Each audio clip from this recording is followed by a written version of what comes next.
Hey, this is Gary from 3Bug Media, and today we're going to talk about doing local SEO if you don't have a physical address. So you may work from home, or you may have a location where you don't want to publicize it. Maybe it's industrial, or you share a space or something like that, but for whatever reason, you don't want people to know your physical address, but you still want to do local SEO.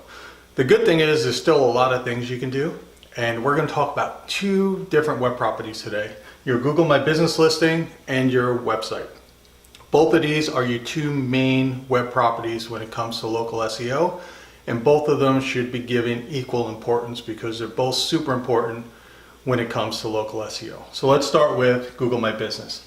The nice thing with Google My Business is that you can choose to serve customers outside of your business. So that's an option when you're setting up your account.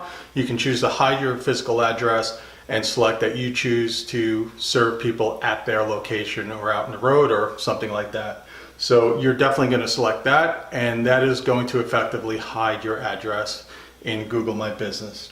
The next thing you can do is you can choose your service areas. So since you don't have a physical address, you can choose what service areas. So that could be a radius around your address, even though it's not published, or that can be specific zip codes, things like that. Just bear in mind that the locations that you choose to serve is not a ranking factor for that location. So by simply choosing a location doesn't mean you're going to rank there.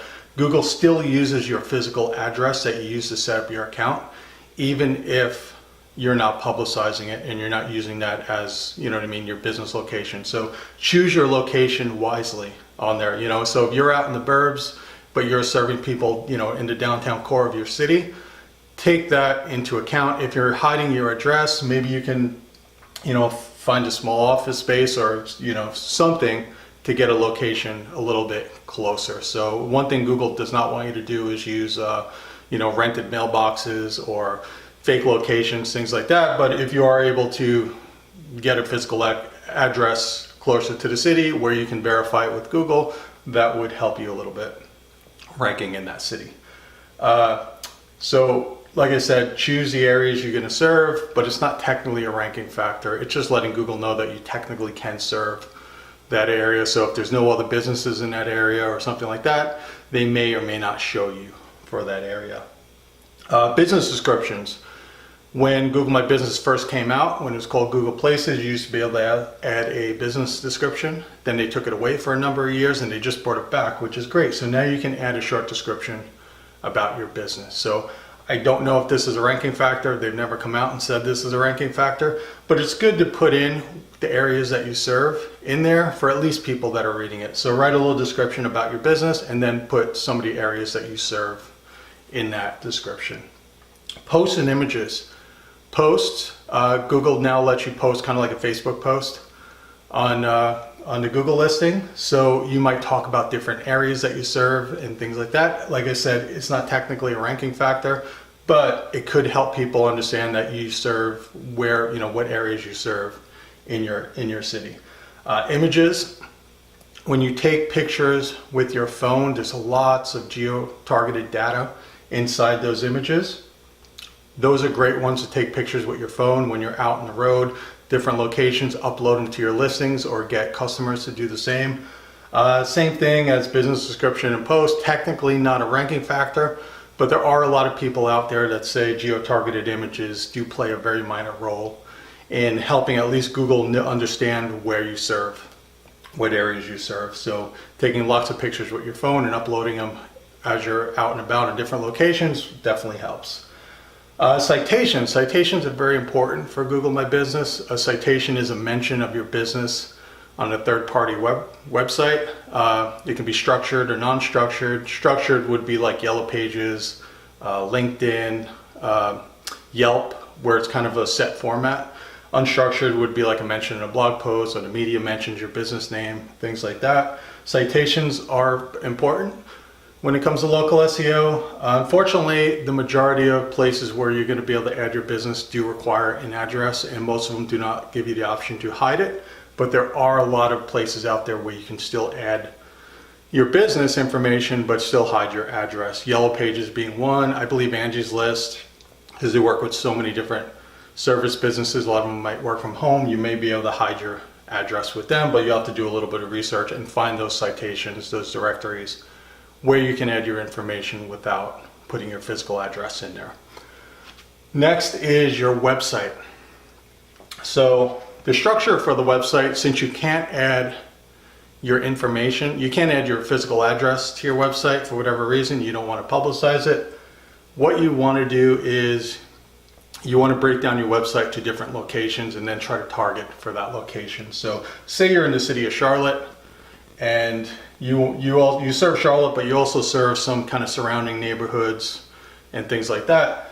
Your homepage would be your top location. So that's your number one market. In this case, say it's Charlotte because that's your biggest market. So you might optimize your homepage for Charlotte, and then after that you might create secondary location pages that for tertiary locations like the outside areas. So these are all secondary locations that you're going to target as well. So your homepage is going to be your main area that you serve. Location pages might be more outlying areas that you would like to do business there, but you don't want to dedicate your homepage and your main website to there. Now, when it comes to location pages, a little bit of controversy. Some people love them. I personally love them if they're done right. Some SEO people hate them because they could be spammy if they're not done right. So both are right. My suggestion, when you create a location page, make sure you do it right. It looks good, it serves the customer. So if a customer lands on that page and they read it and they look at it, it looks like a valuable web page for them. So don't create spam, don't create duplicate content and just paste them all on different pages. People are going to be reading these, so even if you did rank for them and somebody comes to your website, if you have garbage there, you're never going to get them as a customer. So make sure if you add location pages, you take the time to make it look right. We like to create a nice landing page template and then apply that for each location with different images, different video, different content, things like that for each page. So every one of those location pages is a unique experience for that area. Okay, so since you can't add your physical address, you can still add your city, state, phone number, email, zip code, things like that. And those are all signals, especially if you're going to use Schema markup for it. It will give strong signals to the search engines that this page is for this area at the very least. So even if you don't have your physical address in there, make sure you have your city, state, zip code, things like that in there, because those are all signals for the search engines. Title tags. So title tags is, probably the first thing the search engines look at. So if it's your homepage, it might, if you're a financial planner, say, your homepage might be Charlotte Financial Planner. If you're creating one for Huntersville, it might be Huntersville Financial Planner, things like that. So that might be the title tag for all of your individual location pages. That sends a clear signal to the search engines what this page is about. Content, make sure you're using unique content for each page. Do not copy and paste on each page. They're not going to rank for anything. Google does not like duplicate content, so make sure you take the time to create unique content that speaks to that area of the city. Okay, Google Map embed is important. That's a nice little signal that's easy to implement. So if you're targeting, say, Charlotte or Huntersville, say you're doing Huntersville, then you might get a Google map of the city of Huntersville and put it on that page as well. That's another clear signal. So you got your title tag, you got your content, you got a map embed, you got some city location data in there already. So you're already starting to send a lot of strong signals to Google and the search engines without actually putting your physical address in there. Add unique images and video. Like I said before, if you take pictures with your phone, they're geo-targeted, so if you're using those ones on your website as well, may or may not be a ranking factor, but you never know, so it's a good idea to put it in there if you can. And like I said, unique content, make it valuable, because people are actually, if you are fortunate enough and you're able to rank these pages for those locations, the last thing you want to do is somebody go into that page, it looks like crap, and then they leave, and you basically, they'll never come back again, and now they have a negative connotation with your business. Okay, so make sure you take the time to make good quality location pages. So this is kind of what it would look like. Charlotte would be your home page. Then you would create secondary location pages for Huntersville, Concord, Matthews, Pineville, South Park, and whatever other areas inside that greater city area that you want to target.